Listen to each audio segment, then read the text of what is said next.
When billionaire tech mogul Marcus Sterling disguises himself as a struggling handyman to escape his gilded cage, he never expects to fall for Emma Chen, a dedicated elementary school teacher who sees only his generous heart. But when she discovers his true identity, will she believe his love was real, or assume she was just another conquest for a man who could buy anything except genuine affection? Before we jump back in, tell us where you're tuning in from, and if this story touches you, make sure you're subscribed, because tomorrow, I've saved something extra special for you. The morning sun cast long shadows across Willowbrook Elementary School as Emma Chen unlocked her classroom door, her arms full of supplies she'd bought with her own money. At 28, she'd been teaching third grade for 5 years, and every day still felt like a mission rather than just a job. Her classroom was a sanctuary of learning she'd created through countless hours of preparation and her own limited budget. "Morning, Miss Chen," called out Jake, the enthusiastic custodian, as he wheeled his cart down the hallway. Unlike the administrators who barely acknowledged the support staff, Emma always took time to chat with everyone from the cafeteria workers to the security guards. "Good morning, Jake. How's your grandson doing with his reading?" Emma asked, genuinely interested. She'd been tutoring the boy after school for free, watching him slowly gain confidence with each session. Jake's weathered face lit up. "He read a whole book yesterday, cover to cover, says he wants to be a teacher like you when he grows up."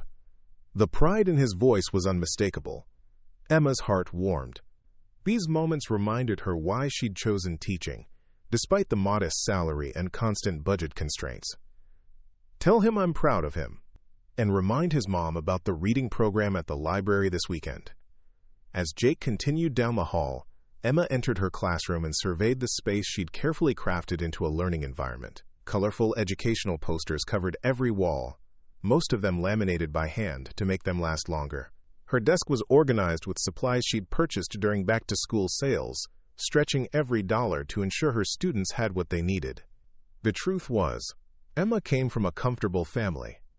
Her parents owned a successful restaurant chain and had offered multiple times to help fund her classroom. But Emma was determined to make it on her own, to prove that passion and dedication mattered more than financial resources. She lived modestly in a small apartment, drove a 10-year-old Honda, and found joy in simple pleasures like Sunday morning farmers markets and evening walks in the park. Her phone buzzed with a text from her best friend Sarah. "Coffee after school? I have news about the new guy in my apartment building." Emma smiled, knowing Sarah's enthusiasm for matchmaking. At 28, Emma had dated sporadically but never found anyone who understood her commitment to her students and her simple lifestyle. Most men seemed put off by her dedication to teaching, or expected her to want more materialistic pursuits. The first bell rang, and soon her classroom filled with 22 third graders, each bringing their own energy and personality into the space. Emma thrived in this environment, moving seamlessly from math lessons to reading groups, making each child feel seen and valued. During lunch, while other teachers gathered in the break room, Emma often stayed in her classroom, helping struggling students or preparing materials for the afternoon. It was during one of these lunch sessions that she first heard the commotion in the hallway. Through her open door, she could see a man arguing with Principal Morrison about something involving the heating system. The man was tall, wearing worn jeans and a faded work shirt, with tool belt around his waist. His dark hair was slightly mussed, and there was something about his posture that suggested he wasn't used to being challenged. "I'm telling you, the system needs a complete overhaul," the man was saying, his voice carrying a note of authority that seemed at odds with his appearance. "These quick fixes aren't going to solve the underlying problem." Principal Morrison, a thin man who always seemed stressed about the budget, shook his head firmly. "We don't have funding for major repairs. Just do what you can with what we've got." Emma watched as the man's jaw tightened with frustration. She could see him glance toward the classrooms, noting the outdated equipment and worn furniture visible through open doors. When his eyes briefly met hers, she was struck by their intensity, a deep brown that seemed to see more than they should. "I'll do what I can," he said finally, but Emma caught the resignation in his voice. After Principal Morrison walked away, the man stood there for a moment, looking around at the school with an expression Emma couldn't quite read. Without thinking, she stepped into the hallway. "Excuse me," she said softly. "I'm sorry, I couldn't help but overhear." Are you here about the heating? He turned to face her fully, and Emma was surprised by how handsome he was despite his simple work clothes.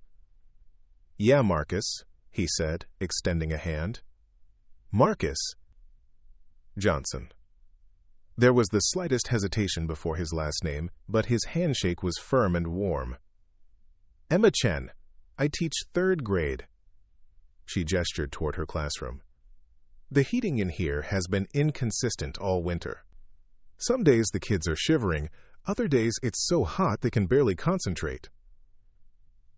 Marcus's expression softened as he looked past her into the classroom, taking in the educational displays and the obvious care Emma had put into creating a learning environment. Mind if I take a look? Of course. Emma led him into her classroom, noting how he moved with a confidence that seemed more suited to a boardroom than a boiler room. He examined the heating vents, tested the thermostat, and even checked the windows for drafts. This whole wing needs new ductwork, he said, more to himself than to her. The insulation is probably original to the building. He turned back to Emma. How long have you been dealing with this? Preparing and narrating this story took us a lot of time, so if you are enjoying it, subscribe to our channel. It means a lot to us. Now back to the story. Since I started here 5 years ago, we just layer up in winter and open windows in spring. Emma shrugged, used to making do with less than ideal conditions. The kids adapt. They're resilient. Something in Marcus's expression shifted, a flash of what looked like admiration mixed with frustration. They shouldn't have to adapt to something that could be easily fixed. Well, easily might be overstating it, Emma said with a wry smile. The school operates on a pretty tight budget. We're grateful for any improvements. Marcus walked to the window, looking out at the playground where children were enjoying their lunch recess despite the chilly air. What else needs attention around here? Emma was surprised by his interest. Most repair workers just focused on their specific job and left. Oh, where do I start? The library needs new books. The computer lab is running on machines from 2010. Half the playground equipment is held together with prayers and duct tape.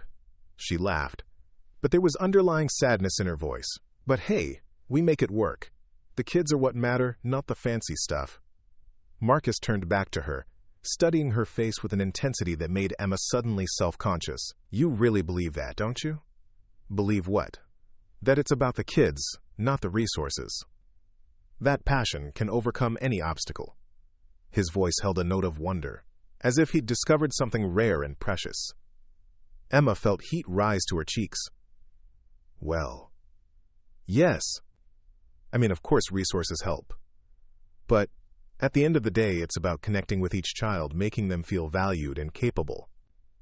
You can do that in a palace or a shed, as long as you care enough. For a moment, Marcus just stared at her, and Emma wondered if she'd said something wrong. Then a slow smile spread across his face, transforming his entire appearance. That's remarkable. What is? Your perspective. Most people I know would be complaining about the conditions, demanding better, threatening to leave if they didn't get what they wanted. Emma tilted her head, curious about this handyman who spoke like he had extensive experience with demanding people. Well, complaining doesn't help the children. And I love what I do. I can't imagine doing anything else. Before Marcus could respond, the bell rang, signaling the end of lunch. Students began filing back into the classroom, chattering excitedly about their recess adventures. Marcus stepped back against the wall to avoid the flow of small bodies, but Emma noticed how his eyes followed the children, taking in their energy and enthusiasm. All right, friends, let's settle in for math, Emma said, her teacher voice warm but authoritative. Remember, we're working on multiplication tables today. As the students pulled out their materials, Marcus caught Emma's attention. I should get back to work, he said quietly. Thank you for showing me around. Thank you for caring enough to ask, Emma replied. It's nice to meet someone who sees beyond the immediate problem. Marcus hesitated at the door. Maybe I could come back tomorrow? Check on the heating situation, make sure everything's working properly? Emma's heart did a small flutter. though she told herself it was just appreciation for his thoroughness.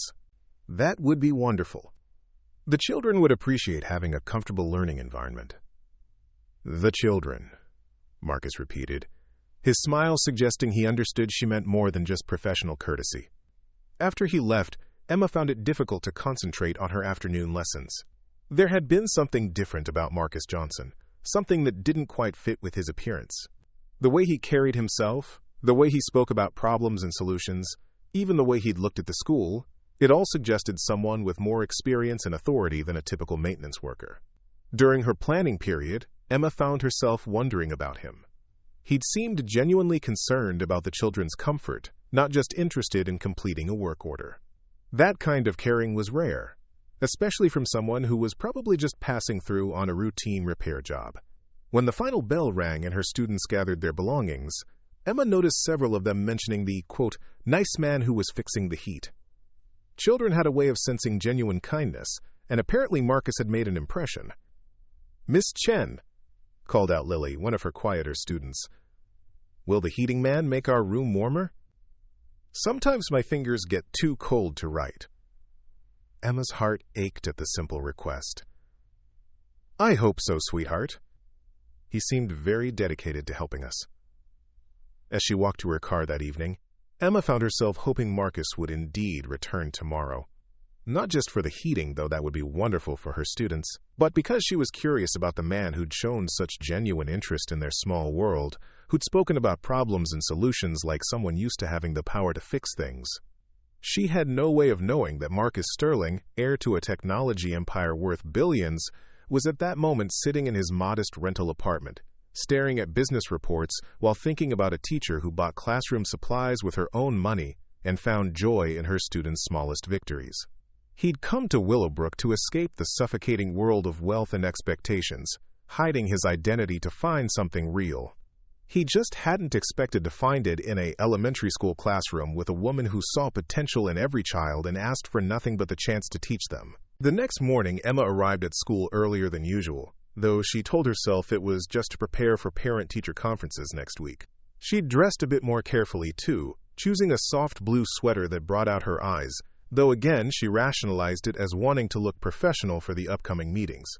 Marcus appeared just after first period, tool bag in hand, but somehow looking less like a maintenance worker than he had the day before. Maybe it was the way he knocked politely on her classroom door instead of just walking in, or how he waited for her permission before entering. Good morning, he said, and Emma noticed he had a slight smile playing at the corners of his mouth.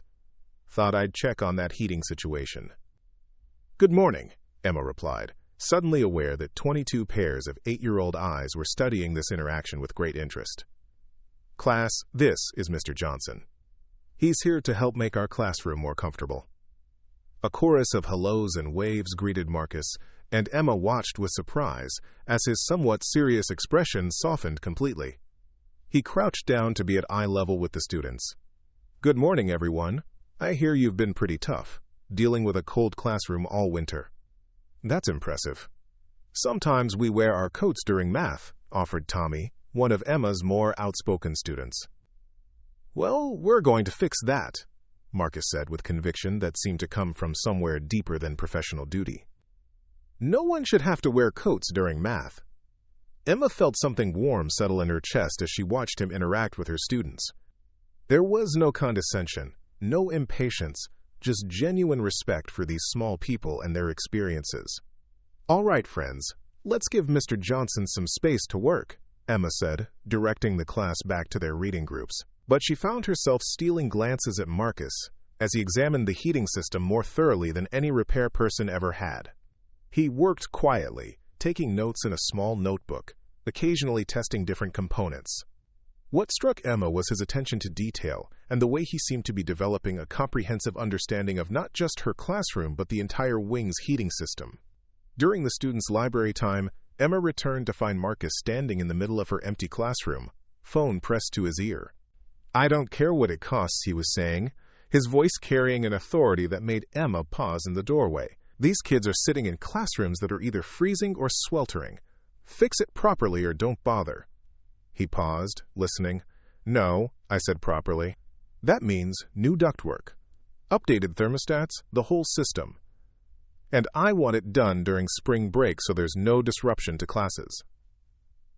Emma stepped back, confused. This didn't sound like a conversation between a repair worker and his supervisor. The tone, the authority, the assumption that cost wasn't a factor, none of it matched Marcus's supposed position. When Marcus ended the call and turned around, he found Emma standing there with a puzzled expression. "Everything okay?" he asked, slipping the phone into his pocket. "I couldn't help but overhear," Emma said carefully. "That sounded like a pretty comprehensive plan. I thought Principal Morrison said the budget wouldn't allow for major repairs." Marcus ran a hand through his hair, and for the first time since she'd met him, he looked uncomfortable. Sometimes you have to push back a little, find creative solutions. Creative solutions that include new ductwork and updated thermostats? Emma's teacher instincts were telling her something wasn't adding up. "Marcus, what kind of repair company do you work for?" For a moment, Marcus looked like he might dodge the question. Then he sighed, moving to lean against her desk. "A very resourceful one." Emma crossed her arms, fixing him with the same look she used when students weren't being entirely truthful. "That's not really an answer." Marcus actually laughed at her expression. "Has anyone ever told you that you have an excellent teacher stare? I bet your students confess everything when you look at them like that." "Don't change the subject," Emma said, though she felt her lips twitching with amusement. "I'm just curious because in 5 years here, I've never seen anyone take such a comprehensive approach to our problems. Usually it's patch and pray." "Maybe it's time for a different approach," Marcus said quietly. "Maybe these kids deserve better than patch and pray." There was something in his voice that made Emma's suspicion fade into something else. Whether or not Marcus was exactly what he appeared to be, his concern for her students seemed genuine. "They do deserve better," she agreed. "I just hope whatever creative solutions you're proposing actually work out. I'd hate for the kids to get their hopes up about being warm in winter." Marcus met her eyes with a seriousness that seemed to promise more than just functional heating. "They won't be disappointed. I guarantee it." The rest of the week passed in a blur of activity. Marcus appeared every day, sometimes working alone, sometimes with other people who definitely didn't look like typical repair workers. Emma noticed expensive equipment being brought in, high-end materials, and a level of coordination that suggested this was a much bigger project than originally planned. Principal Morrison seemed as surprised as anyone, muttering about unexpected approvals and budget allocations that had apparently come from the district office. When Emma asked him about it, he just shrugged and said they'd gotten lucky with some kind of emergency funding. Meanwhile, Emma found herself looking forward to Marcus's daily appearances more than she cared to admit. He always took time to chat with her students, remembering their names and asking about their interests. He helped Tommy with a stuck zipper, listened patiently to Lily's story about her cat, and even joined in their discussion about their favorite books. "Mr. Johnson knows a lot about books," Sophia announced one afternoon. "He said he has a library at home with thousands of them." Emma raised an eyebrow. A maintenance worker with a home library containing thousands of books? Another piece that didn't quite fit the puzzle of Marcus Johnson. On Friday afternoon, as the work week was winding down, Marcus appeared in her classroom doorway looking different somehow. He was clean, no tool belt, wearing jeans and a sweater that looked decidedly more expensive than his usual work clothes. "The heating should be perfect now," he said. "New system, programmable thermostats, the works. Your students will be comfortable all year round." Emma felt tears prick her eyes. "Marcus, I don't know how you managed this, but thank you. The kids are going to be so happy." "They deserve to be comfortable while they're learning," he said simply. "And you deserve to teach in a proper environment." There was a moment of silence where they just looked at each other, and Emma felt something shift between them. This wasn't just about heating systems anymore. "Would you like to grab coffee?" Marcus asked suddenly, then seemed to catch himself. "I mean, if you don't have plans. I know it's probably inappropriate to ask since I've been working here, but I thought maybe—" "I'd like that," Emma said, surprising herself with how quickly she answered. "There's a nice little place just down the street. Nothing fancy, but they make great tea." Marcus smiled, that transformative expression that made him look like an entirely different person. "Perfect. I like places that focus on doing simple things well." As they walked to the coffee shop, Emma found herself stealing glances at Marcus. Without his tool belt and work clothes, he moved differently, carried himself with a confidence that suggested he was used to being in charge. But when he held the door open for her and asked what she'd like to order, his attention was completely focused on her, as if nothing else in the world mattered. They found a quiet table by the window, and for the first time, Emma had the chance to really talk to Marcus without students or work interrupting. What she discovered surprised her. He was well-read, thoughtful, and genuinely interested in her thoughts about education, childhood development, and the challenges facing public schools. "You really love what you do," he observed after she'd finished telling him about a breakthrough one of her struggling readers had made that week. "I can't imagine doing anything else," Emma said honestly. "Every day is different. Every child brings something unique to learn from. It's not always easy, and it certainly doesn't make me rich. But it's fulfilling in ways that matter to me." Marcus was quiet for a moment, studying her face. "What about outside of teaching? What do you do for fun?" Emma laughed. "Pretty simple stuff, I'm afraid. I love reading, hiking on weekends, trying new recipes. I volunteer at the animal shelter sometimes. Nothing very exciting." "It sounds perfect," Marcus said, and the sincerity in his voice made Emma look at him more closely. "What about you? What do you do when you're not fixing heating systems?" Another pause, and Emma caught that slight hesitation again. "I read a lot too. Travel some. I'm interested in technology, how it can be used to solve problems and help people." "Technology and heating repair," Emma mused. "Interesting combination." Marcus's smile was rueful. "I'm a man of varied interests."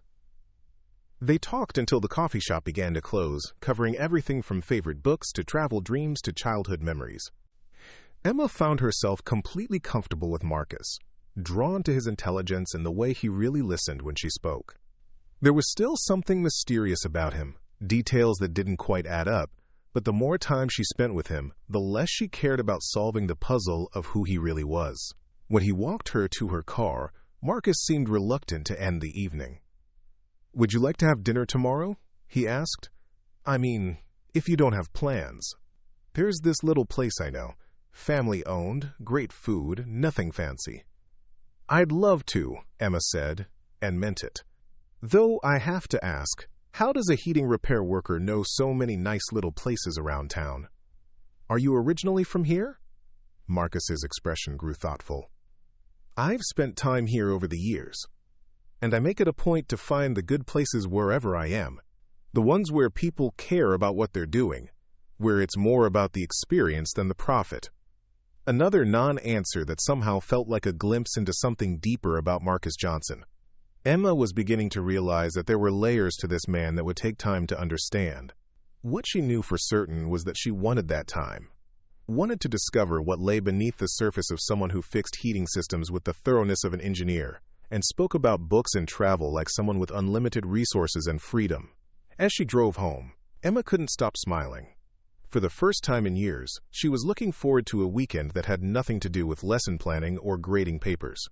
She was thinking about a man who'd appeared in her ordinary world and made everything feel a little more interesting, a little more full of possibility. She had no idea that Marcus Sterling was at that moment standing in his temporary apartment, looking out at the city lights and wondering how long he could maintain this charade. He'd never met anyone like Emma Chen, someone who found genuine joy in small victories and simple pleasures, who measured success not in dollars but in the light of understanding that appeared in a child's eyes. She was everything he'd been searching for without knowing it, and she was falling for a man who didn't really exist. The question was whether she would still care about him when she discovered who he really was. Saturday morning arrived with unseasonably warm weather, and Emma found herself changing outfits 3 times before settling on a simple sundress and cardigan. She'd agreed to meet Marcus at the farmer's market before their dinner plans, something he'd suggested when she mentioned her love for fresh produce and local vendors. The Willowbrook Farmer's Market was a weekly tradition for Emma, a place where she knew most of the vendors by name and always left with ingredients for the coming week's meals. She spotted Marcus immediately, standing near the flower stand with his hands in his pockets, looking slightly out of place among the families and regular market-goers. "You made it," she called out, approaching with a smile that felt more natural than it should have after such a short acquaintance. Marcus turned, and his face lit up in a way that made Emma's heart skip. "I was beginning to think you might have changed your mind." "Never." This is one of my favorite places. Emma gestured around the bustling market. Though I should warn you, I take my farmer's market visits seriously. We'll be here for at least an hour. I'm counting on it, Marcus replied, falling into step beside her as she headed toward the produce vendors. I want to see your world. Emma felt a flutter of pleasure at his words. Most of the men she dated had seemed tolerant at best of her simple pleasures, viewing them as quaint or boring. Marcus seemed genuinely interested in understanding what brought her joy. At the first vegetable stand, Emma greeted Mrs. Patterson, an elderly woman who'd been farming in the area for 40 years. Emma, dear, right on time. I saved you some of those tomatoes you love so much, Mrs. Patterson said, pulling out a basket of perfectly ripe heirloom tomatoes. Mrs. Patterson, you're too good to me, Emma laughed, examining the beautiful fruit. These are gorgeous. How's your grandson doing with his college applications? As Mrs. Patterson launched into an update about her grandson's academic achievements, Marcus watched Emma with fascination. She asked follow-up questions, remembered details from previous conversations, and genuinely cared about this woman's family as if they were her own relatives. And who's this handsome young man? Mrs. Patterson asked, noticing Marcus for the first time. This is Marcus, Emma said, a slight blush coloring her cheeks. Marcus, this is Mrs. Patterson. She grows the best vegetables in 3 counties. Marcus stepped forward with a smile. It's a pleasure to meet you, Mrs. Patterson. These tomatoes are incredible. Emma speaks very highly of your produce. Mrs. Patterson beamed under the praise, and Emma noticed how Marcus's compliment seemed both genuine and informed. He asked intelligent questions about growing techniques and seasonal varieties, demonstrating knowledge that went well beyond casual interest. As they moved from vendor to vendor, Emma watched Marcus interact with each person they met. He remembered the cheesemaker's name after one introduction, complimented the baker's sourdough with specific observations about texture and flavor, and listened intently when the herb vendor explained the medicinal properties of different plants. You're surprisingly good at this, Emma observed as they paused near a bench to reorganize their growing collection of purchases. At what? Talking to people. Really seeing them. Emma adjusted the strap of her market bag. Most people just go through the motions, but you actually engage. It's like you're genuinely interested in their stories. Marcus was quiet for a moment, watching a young family select apples from a nearby stand. I've spent a lot of time around people who only interact when they want something from each other. It's refreshing to meet people who share their knowledge and passions simply because they love what they do. There was something wistful in his voice that made Emma study his profile. That sounds like it comes from experience. Maybe, Marcus said, then turned back to her with that smile that seemed to chase away any shadows. But today is about your world, remember? Show me more. They spent another hour wandering through the market, and Emma found herself seeing the familiar space through Marcus's eyes. He noticed details she'd stopped paying attention to, asked questions that made her think about why she loved this weekly ritual so much. When they finally headed back to their cars, arms full of purchases, Emma felt like she'd shared something important with Marcus, given him a glimpse into the simple pleasures that shaped her contentment. Thank you, Marcus said as they reached her car. For what? For sharing this with me. For letting me see what Saturday mornings can be like when they're not about deadlines and obligations. Emma tilted her head, curious again about the life Marcus was comparing this to. What are your Saturday mornings usually like? Another pause, another careful consideration of words. Less peaceful, more complicated. He shifted the bags he was carrying. I'll see you tonight? 7 o'clock at Romano's? I'll be there, Emma promised, though she found herself wanting to ask more questions about his complicated Saturday mornings and the deadlines and obligations he'd mentioned. That evening, Romano's turned out to be a small Italian restaurant tucked away in a quiet neighborhood Emma had never explored. The kind of place that didn't advertise, relied on word of mouth, and had probably been family-owned for generations. Marcus was already waiting when she arrived, and Emma noticed he'd changed into clothes that, while still casual, looked distinctly more expensive than anything she'd seen him wear before. The fabric of his shirt had a quality to it that suggested it hadn't come from a department store, and his watch, though simple in design, looked like something that cost more than her monthly rent. "This place is lovely," Emma said as they were seated at a corner table with checkered tablecloth and a small vase holding a single flower. "How did you find it?" "The owner's family has been here for 3 generations," Marcus replied. "They make everything from scratch, source locally when possible. The grandmother still comes in every day to make the pasta." As if summoned by their conversation, an elderly woman emerged from the kitchen, spotted Marcus, and broke into a huge smile. "Marco," she called out, hurrying over to their table. "You're back! And you brought a beautiful lady with you." Emma watched in amazement as Marcus stood to embrace the woman, kissing both her cheeks in a gesture that seemed completely natural. "Nana Rosa, this is Emma," Marcus said, his entire demeanor softening. "Emma, this is Rosa Romano, the heart and soul of this place." "Any friend of Marco's family here," Rosa declared, patting Emma's hand warmly. "He has been coming here for years, always alone, always working on that computer. I tell him, 'Marco, you need to find a nice girl. Settle down. Be happy.' And now look, he listens to Nona Rosa." Emma glanced at Marcus, noting both his obvious affection for the older woman and the name she'd called him. Marco, not Marcus. Another small inconsistency in the puzzle of who he really was. "Nana Rosa makes the best ossobuco in the city," Marcus said, smoothly redirecting the conversation. "But everything here is incredible. Tonight, I make you something special," Rosa announced. "Something for lovers, yes?" She winked at Emma before bustling back toward the kitchen. Emma felt her cheeks warm. "She seems to know you very well." "I've been coming here for a few years whenever I'm in town," Marcus said. "Rosa kind of adopted me. She thinks everyone needs a good Italian grandmother looking out for them." "And do you need someone looking out for you?" Marcus met her eyes across the table. "I'm beginning to think I might." Dinner was a revelation. Rosa sent out course after course of food that was clearly not on any menu, each dish more delicious than the last. Marcus proved to be an excellent dinner companion, asking thoughtful questions about Emma's teaching philosophy, her family, her dreams for the future. "What made you want to teach?" he asked as they shared a dessert that Rosa had insisted they try. "My 3rd-grade teacher, Mrs. Williams," Emma said without hesitation. "I was struggling that year. My parents were going through a difficult time with the restaurant, and I was acting out in school.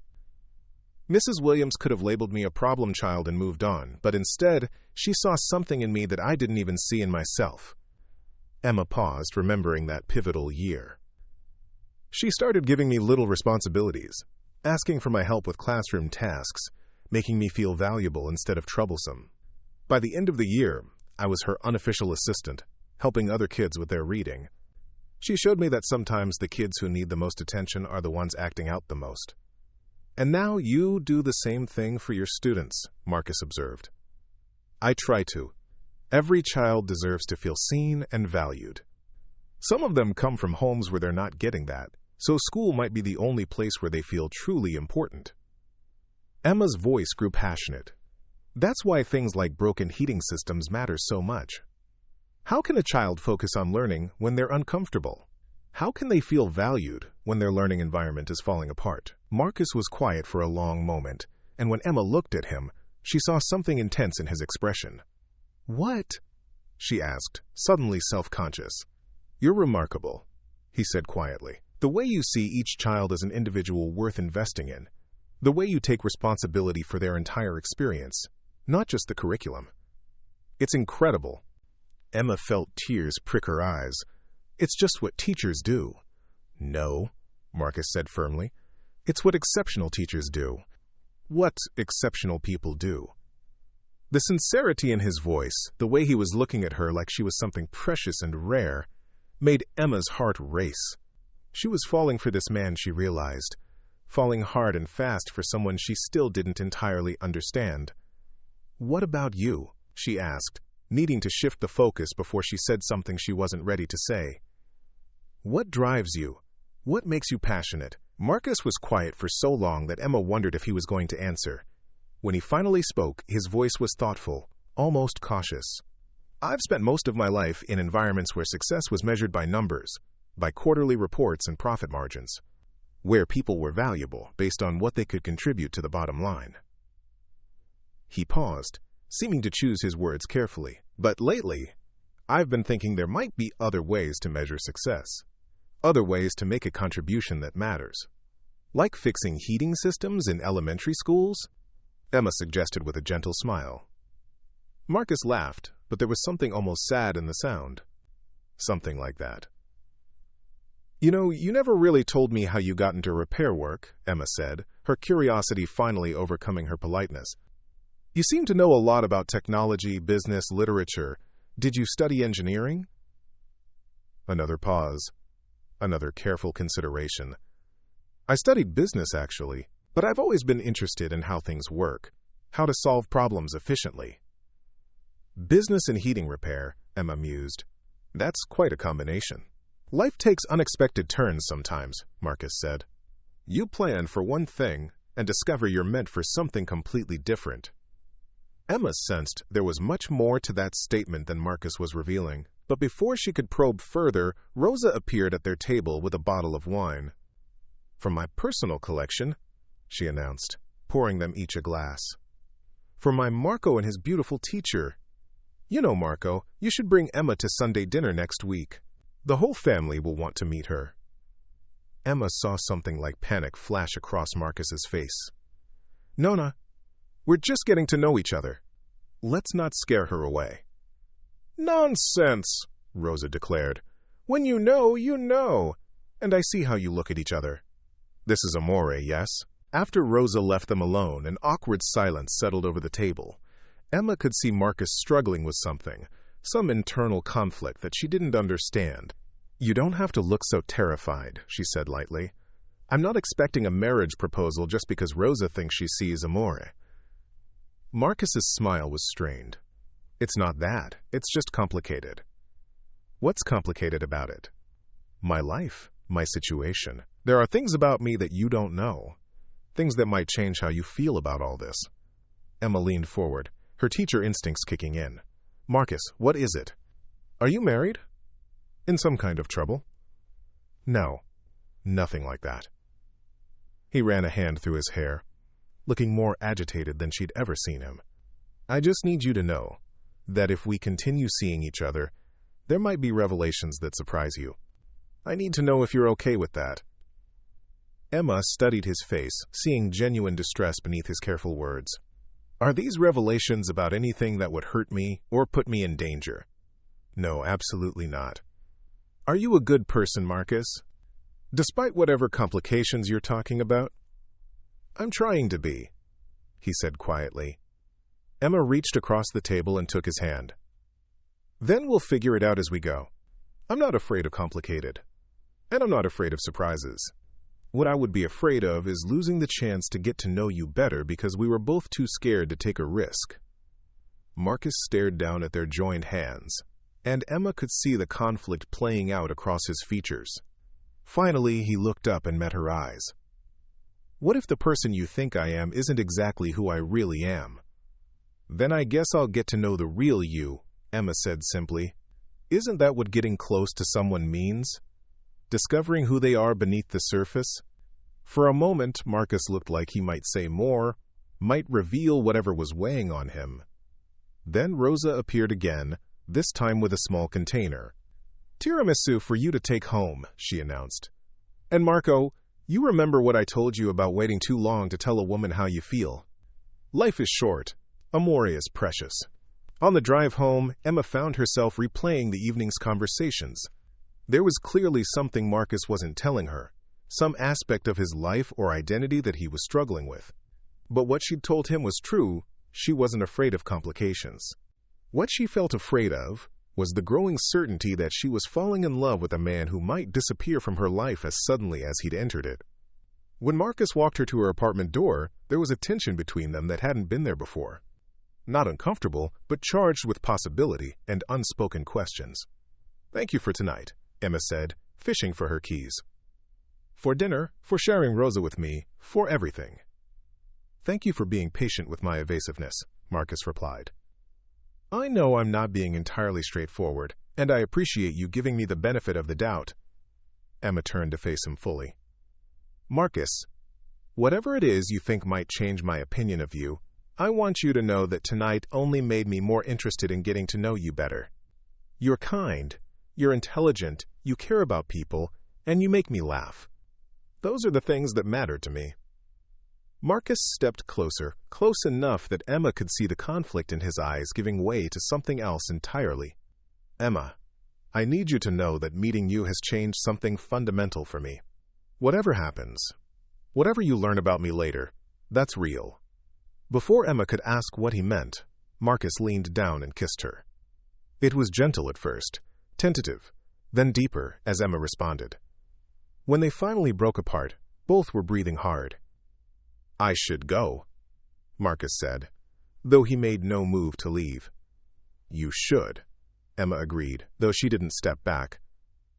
I'll call you tomorrow? I'd like that.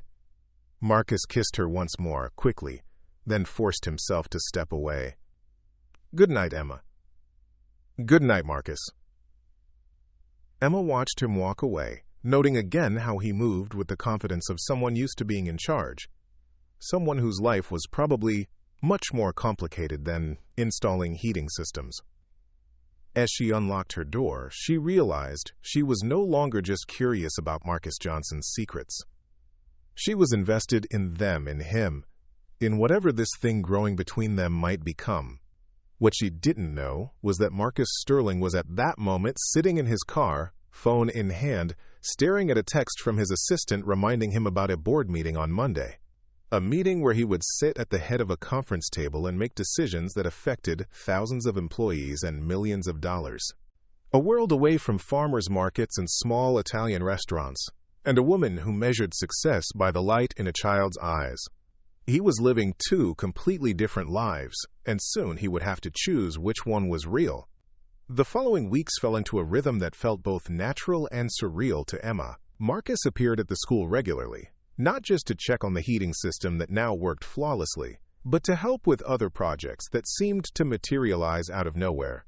The computer lab suddenly received a donation of brand new equipment from an anonymous benefactor. The library got a complete collection of current educational materials. Even the playground equipment was quietly replaced over a weekend, appearing Monday morning as if by magic. Principal Morrison was beside himself with gratitude and confusion. I've never seen anything like it, he told Emma during a staff meeting. It's like we have a guardian angel watching over this place.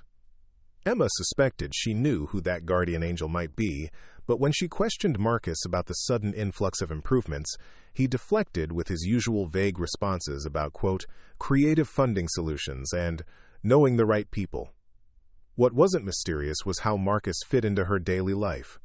He brought her coffee on mornings when she had early meetings, appeared with lunch when she was too busy grading papers to eat, and somehow always knew when she'd had a particularly challenging day with her students. His presence became something she looked forward to, a bright spot that made even the most stressful teaching moments manageable. The children adored him. Marcus remembered every name, asked about family pets and soccer games, and somehow always had time to listen when one of them wanted to share an important story. Emma watched him help Timothy with a math problem, listen patiently to Sarah's elaborate explanation of her science project, and comfort Jessica when she scraped her knee at recess. He was gentle, patient, and genuinely interested in their small dramas and victories. Mr. Marcus knows everything, announced Kevin one afternoon after Marcus had answered a complex question about how airplanes fly.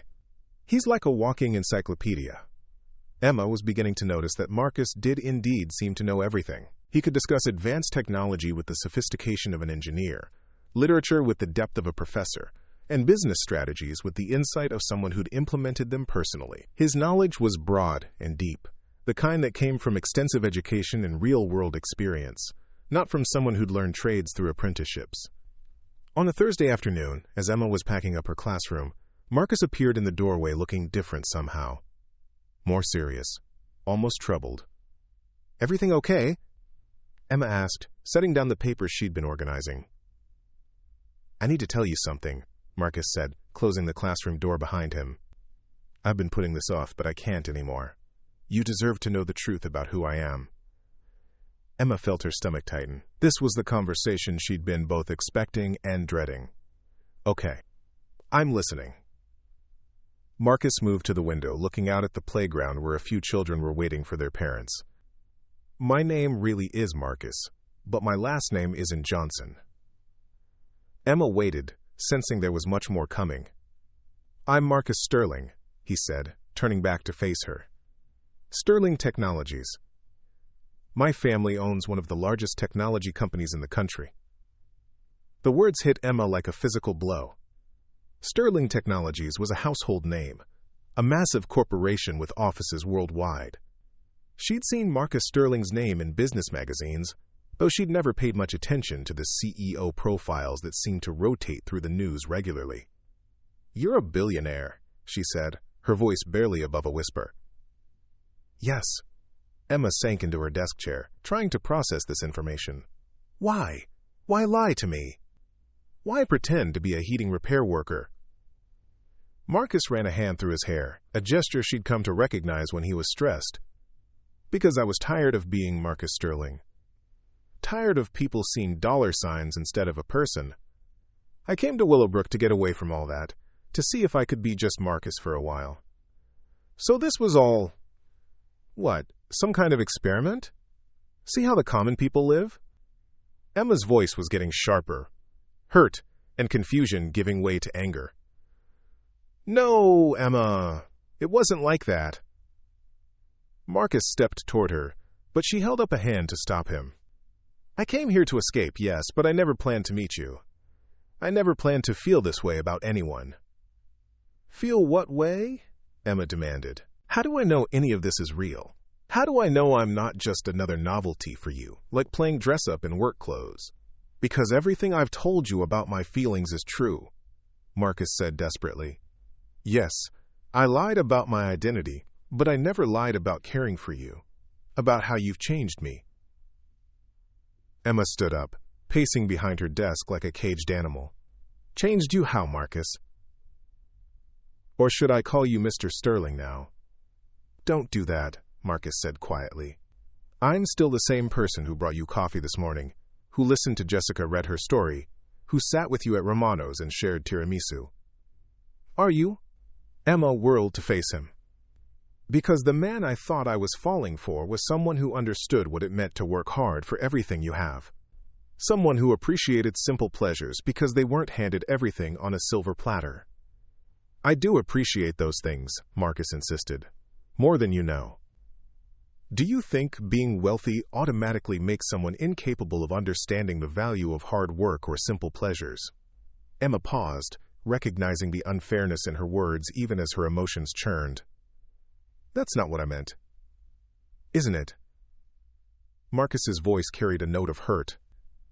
You're making assumptions about me based on my bank account, the same way people have done my entire life. I thought you were different, Emma.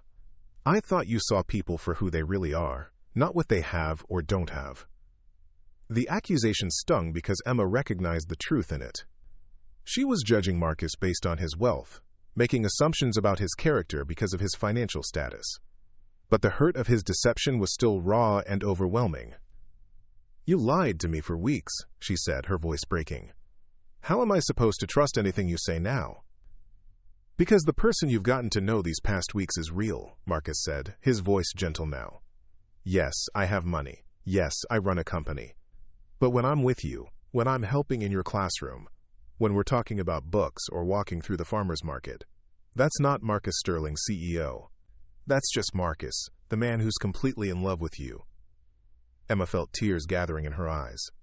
You can't just say things like that and expect them to fix everything. I'm not trying to fix everything with words, Marcus said. I'm trying to be honest with you about how I feel, about why I didn't tell you the truth sooner. Why didn't you? Emma asked. Why keep lying? Marcus was quiet for a long moment, and when he spoke, his voice was heavy with old pain. Because every relationship I've ever had has been poisoned by my money. Women who pretended to love me but really loved my lifestyle. Friends who were really networking contacts. Business associates who saw me as a stepping stone to wealth and power. He moved to the window again, looking out at the school grounds. When I met you, when you looked right through me like I was just another person, it was the first time in years that someone saw me without seeing my net worth first. I didn't want to lose that. Emma wiped at her eyes, her anger warring with understanding. So you decided to build a relationship on a lie instead. I decided to build a relationship on who I really am underneath all the external things, Marcus corrected. The money, the company, the social status, those are things I have, not who I am. The man who cares about your students, who wants to fix problems instead of just throwing money at them, who finds joy in simple moments with you, that's who I really am. But it's all connected, isn't it? Emma said sadly. The money, the power, the responsibility. You can't just set that aside when it's convenient. No, you're right. I can't. Marcus turned back to her. But I can choose how to use those resources. I can choose to prioritize what matters to me. Emma looked around her classroom, suddenly seeing the new equipment, the perfect heating system, the improvements that had appeared like magic. The school upgrades, that was you. Yes. How much? Emma, that doesn't matter. How much, Marcus? He sighed. About $2 million. Total. But it's a drop in the bucket compared to what the school system needs overall. I've been working on a larger initiative to fund educational improvements across the district. $2 million. Emma tried to wrap her mind around that figure, around the casual way Marcus had improved her students' learning environment. It was generous, incredibly so, but it also highlighted the vast gulf between their worlds. I need time, she said finally. I need to think about all of this. Pain flashed across Marcus's face, but he nodded. I understand. Take all the time you need. Will you still be around? Or now that your secret is out, will you disappear back to your penthouse and board meetings? I'll be wherever you want me to be, Marcus said simply. If you want me to stay away while you think, I will. If you want me to keep helping at the school, I'll do that too. This is your call, Emma. After Marcus left, Emma sat alone in her classroom, staring at the new computers, the perfectly regulated temperature, the evidence of wealth beyond her comprehension being used to improve her students' lives. She should be grateful, and part of her was. But another part felt manipulated, as if her entire relationship with Marcus had been built on false pretenses. That evening, Emma called her best friend Sarah, needing to talk through the revelation with someone who knew her well. Wait, back up, Sarah said after Emma had finished explaining. You're telling me that the sweet heating repair guy you've been gushing about is actually Marcus Sterling? The billionaire tech mogul? That's what I'm telling you. And he's been pretending to be a maintenance worker to what, see how the other half lives? Something like that. Emma curled up on her couch, emotionally drained from the day's revelations. Okay, but Emma, think about this objectively for a minute. He could have any woman in the world. Right? Supermodels, actresses, socialites. But he chose to pursue you, a elementary school teacher who lives in a one-bedroom apartment and shops at thrift stores. Sarah, that's not helping. No, listen. He chose you when he thought there was nothing to gain from it. No social advancement, no business connections, no access to wealth or power. He fell for you when he believed you had no idea who he really was. Doesn't that tell you something about his feelings? Emma had been so focused on the deception that she hadn't considered this perspective. I suppose. And all those improvements at your school, he could have just written a check and gotten the tax write-off. Instead, he got his hands dirty, spent time with the kids, got to know your world. That doesn't sound like someone who was playing a game. But he lied to me, Sarah. For weeks. Yeah, and that sucks. But people lie for different reasons. Some lie to hurt people. Some lie to protect themselves. Which do you think Marcus was doing? Emma thought about the conversations they'd had, the vulnerability she'd glimpsed beneath his careful words. Protecting himself, I guess. So the question is, can you understand why he felt like he needed that protection? And can you forgive him for choosing the wrong way to handle it? After ending the call with Sarah, Emma spent a sleepless night thinking about everything Marcus had told her. She replayed their conversations, looking for signs of deception beyond his identity. What she found instead was consistency in his character, his values, his genuine care for her and her students. The next morning, Emma arrived at school to find her classroom filled with flowers. Not expensive arrangements from a florist, but wildflowers like the ones Marcus had brought to their first dinner. Simple, beautiful, genuine. The note attached was written in Marcus's careful handwriting. Emma, I know I have no right to ask for your forgiveness, but I'm asking anyway. Not because I think I deserve it, but because what we have is worth fighting for.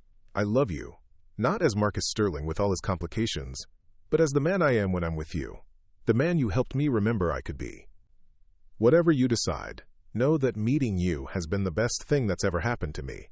M. Emma read the note 3 times, her heart aching with the sincerity in his words. When her students arrived and saw the flowers, they were delighted. Are these from Mr. Marcus? Asked Sophia. He really likes you, Miss Chen, we can tell. How can you tell? Emma asked, curious about her students' observations. He smiles different when he looks at you, Tommy announced. Like my dad smiles at my mom when he thinks we're not watching. And he remembers everything you say, added Jessica. Yesterday you mentioned you liked butterflies. And he spent recess telling us about butterfly gardens and how to plant flowers that attract them. Emma felt her resolve weakening. The children saw what she had been trying not to acknowledge, that Marcus's feelings for her were genuine and obvious to anyone who cared to look. During lunch, Principal Morrison appeared in her classroom doorway, looking both excited and bewildered. Emma, I just got off the phone with the district office. Apparently we've been selected for a pilot program for educational innovation. Full funding for technology upgrades, teacher training, student support programs. They want us to be a model for other schools in the region. Emma's heart sank. Another of Marcus's initiatives, no doubt. That's wonderful, Principal Morrison. The thing is, they mentioned that the funding came from a private foundation that specifically requested our school based on a recommendation from someone who'd observed our programs firsthand. They wouldn't say who, but they were very impressed with our commitment to student-centered learning. After Principal Morrison left, Emma sat staring at her computer screen, not seeing the lesson plans she was supposed to be reviewing. Marcus wasn't just throwing money at problems, she realized. He was using his resources strategically, creating sustainable improvements that would benefit her students long after his involvement ended. When the final bell rang, Emma made a decision. She gathered her things and drove to the address she'd looked up online, Sterling Technologies' regional headquarters. The building was impressive, all glass and steel reaching toward the sky, exactly the kind of corporate environment she'd imagined Marcus belonged to. The receptionist seemed surprised when Emma announced she was there to see Marcus Sterling without an appointment, but a quick phone call resulted in an escort to the top floor. Emma felt increasingly out of place as they rode the elevator up, passing floor after floor of sleek offices and important-looking people. Marcus's office took up a corner of the top floor, with windows offering a panoramic view of the city. When Emma was shown in, she found Marcus standing at one of those windows, looking out at the urban landscape below. He was dressed in an expensive suit, looking every inch the powerful CEO she now knew him to be. Emma, he said, turning with surprise and hope in his voice. I didn't expect to see you here. I needed to see this, Emma said, gesturing around the opulent office. I needed to understand what your real life looks like. Marcus studied her face, trying to read her expression. And what do you think? Emma walked to the window, looking down at the city far below. I think it's exactly what I expected, and nothing like I imagined at the same time. I don't understand. Emma turned to face him. The office, the view, the obvious wealth and power. That's what I expected. But you, standing here looking like you'd rather be anywhere else. That's what I didn't expect. Marcus's smile was rueful. You know me too well. Do I? That's what I'm trying to figure out.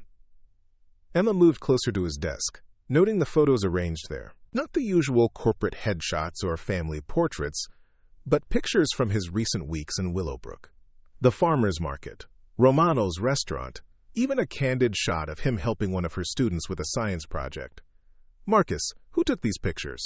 I did, mostly. Some my assistant took when I wasn't paying attention. Marcus followed her gaze. I wanted to remember.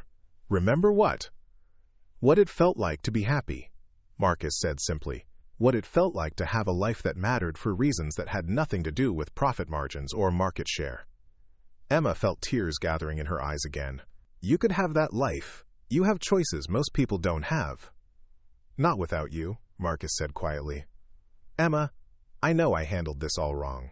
I know I should have told you the truth from the beginning. But I need you to know that every moment we've shared, every conversation, every laugh, every kiss, that was real. That was me being more myself than I've been in years. Emma looked around the office again, trying to reconcile this environment with the man who'd spent his afternoons helping 8-year-olds with their homework. If we were to try to make this work, she said carefully, what would that look like? I can't be part of your corporate world, Marcus. Board meetings and charity galas and newspaper profiles, that's not who I am. I wouldn't ask you to be, Marcus said quickly. Emma, what if I told you I've been thinking about stepping back from the day-to-day operations here? What if I told you I want to focus on educational initiatives, on using my resources to make a real difference in places like Willowbrook?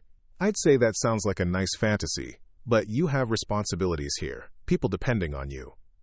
Marcus moved to his desk, pulling out a folder thick with documents.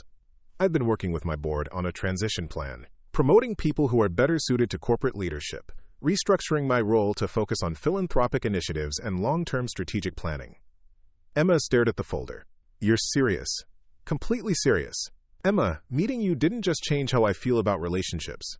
It changed how I see my purpose, my responsibility to use my advantages for something meaningful. And if we don't work out, if I can't get past the lies and the complications, Marcus's expression grew pained. Then I'll still make those changes, because you've shown me a better way to live.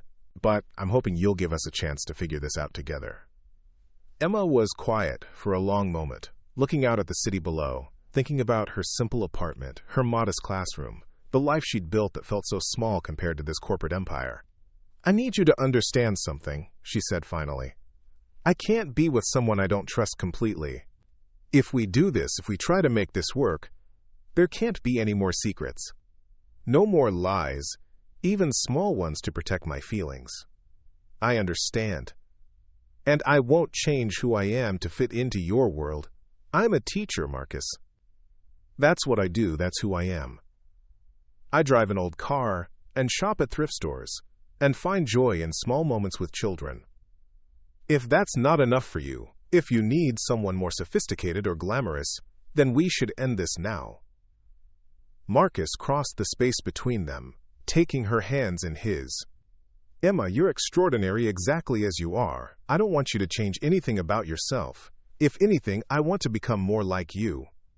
More grounded, more focused on what really matters. And what really matters to you, Marcus?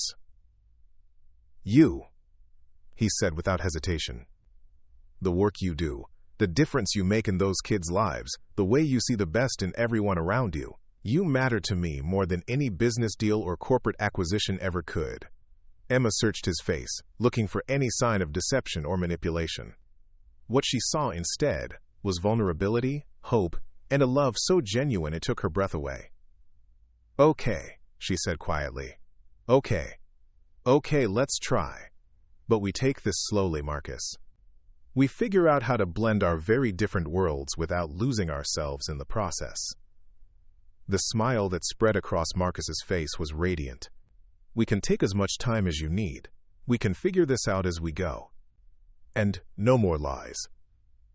No more lies, Marcus promised, sealing the words with a kiss that felt like a new beginning. 6 months later, Emma stood in the auditorium of the newly renovated Willowbrook Community Center, watching as Marcus addressed a crowd of educators, parents, and community leaders. The transformation of both the building and the man speaking at the podium still amazed her.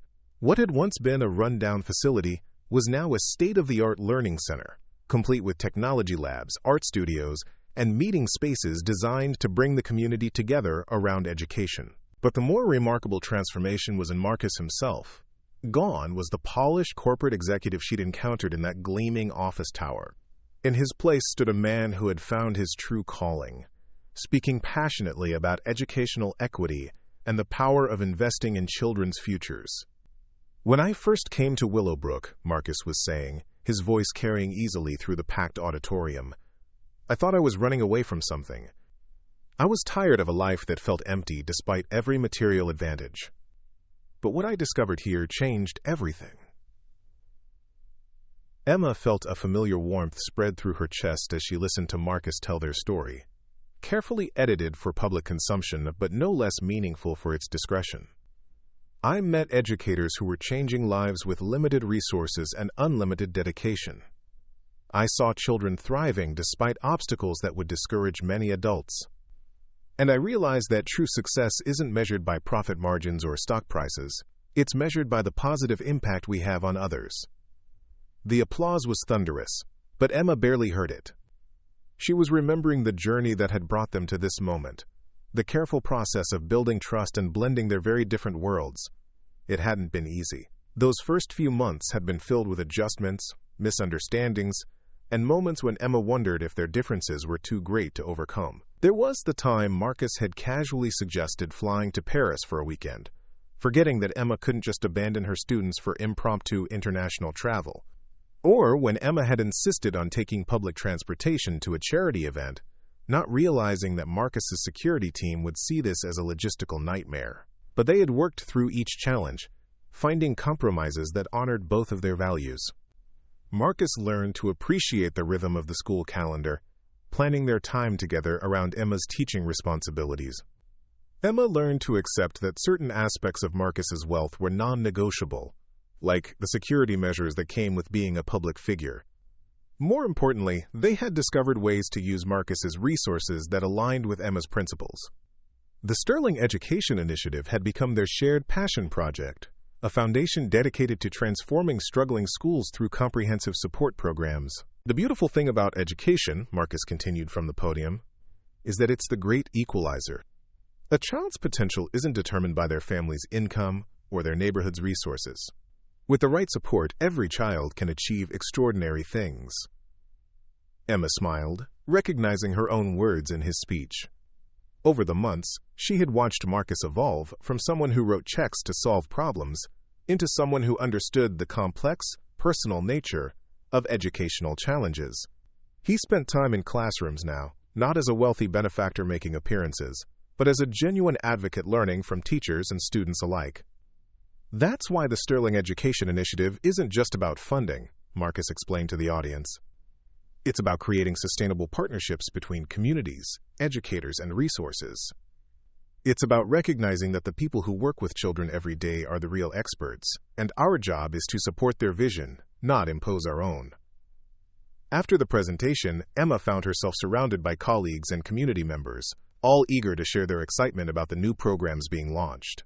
The initiative would provide comprehensive support to 12 schools in the region, including updated technology, enhanced arts programs, teacher development opportunities, and family support services. Emma, this is incredible, said Maria Santos, a fellow teacher from the neighboring district. My principal is beside herself with excitement about the literacy program. We've never had resources like this before. The beautiful thing is how sustainable it all is, added Dr. Peterson, the district superintendent. This isn't a one-time grant that disappears after a year. Marcus and his team have created a long-term partnership model that builds capacity within our communities. Emma felt a surge of pride, not just in what they had accomplished, but in how they had accomplished it. Marcus had insisted from the beginning that educators lead the initiative, that the foundation's role was to facilitate and fund rather than direct. It was a philosophy that had grown directly from their relationship, from his deep respect for Emma's expertise and passion. As the evening wound down, Emma and Marcus found themselves alone in the renovated community center, walking through spaces that represented so much more than just construction and renovation. Remember when this place was just a dream? Marcus asked, stopping in front of the new children's library, where floor-to-ceiling windows offered a view of the playground equipment installed with safety surfaces and accessibility features. I remember when you were just a dream, Emma replied, then laughed at her own sentimentality. Sorry, that was cheesy even for me. Marcus pulled her into his arms, spinning her around in the empty hallway. I love your cheesy moments. They remind me that this is real, that somehow I got lucky enough to find someone who loves me for reasons that have nothing to do with my bank account. Although I have to admit, the bank account doesn't hurt when it comes to making dreams come true for kids. Emma said with a grin. Our dreams, Marcus corrected. This initiative, this community center, all of it came from your vision. I just happened to have the resources to make it happen. Emma looked around at the bright, welcoming spaces, filled with learning opportunities that hadn't existed a year ago. Do you ever miss it? The corporate world, the power, the adrenaline of big business deals? Marcus considered the question seriously, as he always did when Emma asked about his past life. Sometimes I miss the simplicity of it. When success was just about numbers going up. When decisions were based on clear metrics. This work is messier, more complicated. But it's real in a way that corporate success never was. When I see kids using the new computers, when I watch teachers trying innovative approaches because they finally have the support they need, when I see families connecting with resources that help them thrive, that's impact I can feel. That's success that matters. They walked through the art studio, where natural light flooded workspace designed for children of all ages and abilities. Emma ran her fingers along one of the accessible tables, thinking about the students who would create their first masterpieces here. I have something to tell you, Marcus said, his tone shifting to something more serious. Emma turned, immediately alert to the change in his voice. What is it? The board approved my final transition plan. As of next month, I'll be officially stepping down as CEO of Sterling Technologies. Emma felt a mixture of pride and concern. Marcus, are you sure? That's a huge decision. I'm completely sure. David Chen, my former vice president, is taking over operations. He's brilliant, he understands the company culture, and honestly, he's much better suited to corporate leadership than I ever was. Marcus took Emma's hands. I want to focus entirely on the foundation, on education initiatives, on work that feels meaningful. And you're sure you won't regret it? Marcus smiled, the expression transforming his entire face the way it always did when he was truly happy. Emma, a year ago I was successful by every conventional measure, and I was miserable. Now I wake up excited about the day ahead, passionate about the work I'm doing, completely in love with the woman I'm sharing my life with. How could I regret that? Emma felt tears gathering in her eyes. I'm so proud of you, of us, of what we've built together. Speaking of what we've built together, Marcus said, his voice taking on a nervous edge that Emma hadn't heard in months. There's something else. Before Emma could ask what he meant, Marcus was down on one knee, pulling a small velvet box from his pocket. Emma's breath caught in her throat. Emma Chen, Marcus said, his voice steady despite the magnitude of the moment. You've changed everything about my life. You've shown me what it means to have purpose, to use privilege responsibly, to love someone completely. You've made me a better man, and you've given me a life worth living.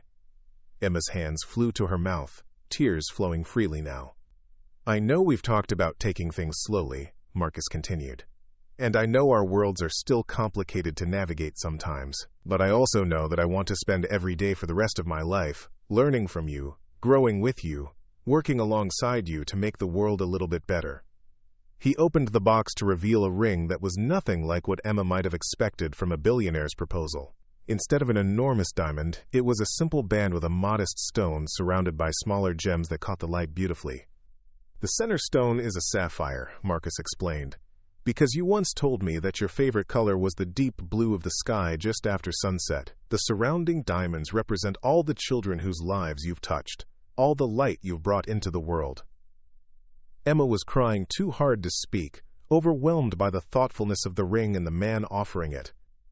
Emma, will you marry me? Will you be my partner in everything, my co-conspirator in changing the world one classroom at a time, my reminder of what really matters in life? Yes, Emma managed to say through her tears. Yes, Marcus, of course, yes.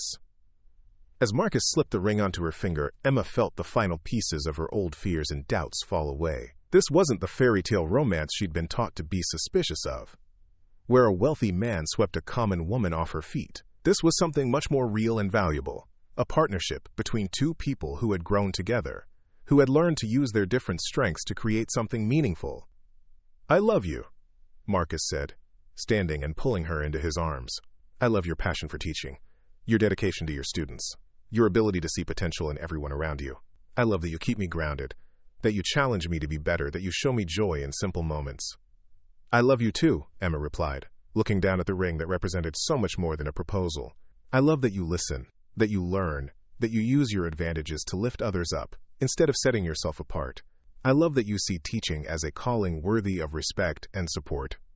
As they kissed in the renovated community center, surrounded by spaces dedicated to learning and growth, Emma reflected on the journey that had brought them to this moment. A year ago, she had been a teacher content with her simple life, suspicious of wealth and power, protective of her independence. Marcus had been a successful but empty corporate executive, hiding from his responsibilities and searching for meaning. Together, they had created something neither could have achieved alone.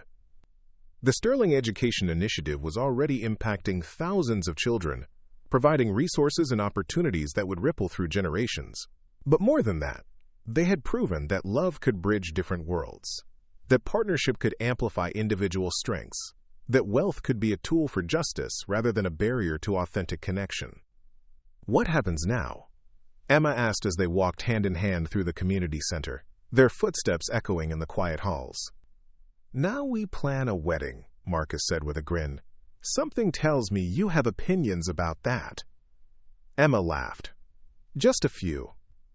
Nothing too fancy, something that reflects who we really are. Maybe here, in the community center, surrounded by the people whose lives are connected to this work. Perfect, Marcus agreed. Simple, meaningful, focused on what matters most. And after the wedding?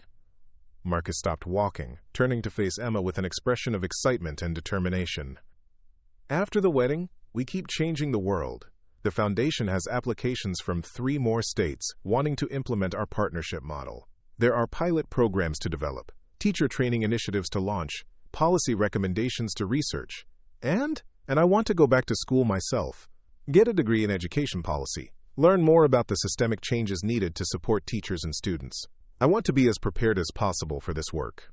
Emma felt a surge of love and admiration for this man who never stopped growing, who approached their shared mission with humility and commitment to continuous learning. We're going to do amazing things together, she said, meaning every word. We already are, Marcus replied, gesturing around the community center that stood as testament to what was possible when resources met passion, when privilege was used in service of others. As they left the building and walked toward Marcus's car, Emma's phone buzzed with a text message from her students.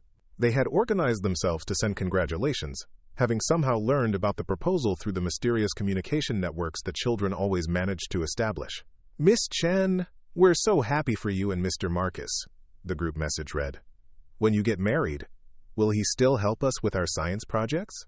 Emma showed the message to Marcus, who laughed and immediately began typing a response. Tell them, he said, that I'm not going anywhere, that I'll be helping with science projects and math homework and anything else they need for as long as they'll have me.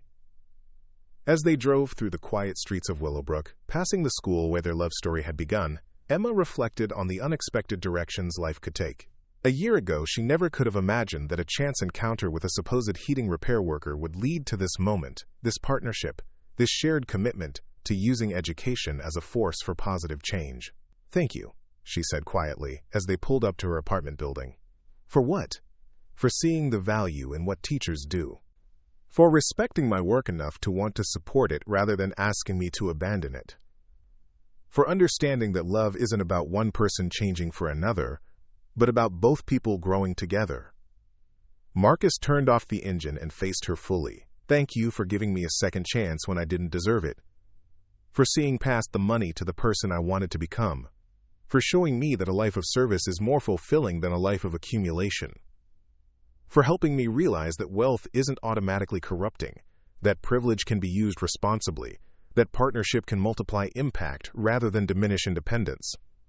They sat in comfortable silence for a moment, hands intertwined, engagement ring catching the streetlight, both processing the magnitude of the commitment they had just made to each other and to the work they would continue building together. I should probably call my parents, Emma said eventually. They're going to want to meet you properly. I should probably call mine too, Marcus replied. Fair warning. My mother is going to be thrilled that I'm finally settling down, but she's also going to want to plan a wedding that would cost more than most people's houses. Emma grinned. Then it's a good thing we're both experts at diplomatic negotiations by now. As they kissed goodnight outside Emma's apartment building, both were thinking about the future they would build together, not just the wedding they would plan or the foundation they would grow, but the daily choices they would make to honor their values, support each other's dreams, and use their combined strengths to create opportunities for children who deserved every chance to succeed. The story that had begun with a billionaire hiding his wealth from a simple teacher had evolved into something much more powerful and lasting. It had become a testament to the transformative power of authentic love, the importance of shared values, and the extraordinary impact that was possible when people chose to use their advantages in service of others rather than themselves. Emma fell asleep that night wearing her engagement ring and thinking about the children who would benefit from the partnership she and Marcus had forged. Tomorrow would bring new challenges, new opportunities to grow and serve, new chances to prove that love and justice could work hand in hand to change the world, one classroom, one community, one child at a time. And Marcus, in his modest apartment that he had maintained even as he transitioned away from corporate life, fell asleep planning the educational initiatives they would launch together, the policies they would advocate for, the countless ways they would honor the gift of their love by sharing it with others who needed support, opportunity, and hope. Their story was just beginning, but already it was proof that when wealth met wisdom, when privilege embraced purpose, and when two hearts committed to something larger than themselves, the ripple effects could transform entire communities and inspire others to believe that positive change was not only possible, but inevitable. Up next, you've got two more standout stories right on your screen. If this one hit the mark, you won't want to pass these up. Just click and check them out. And don't forget to subscribe and turn on the notification bell so you don't miss any upload from us.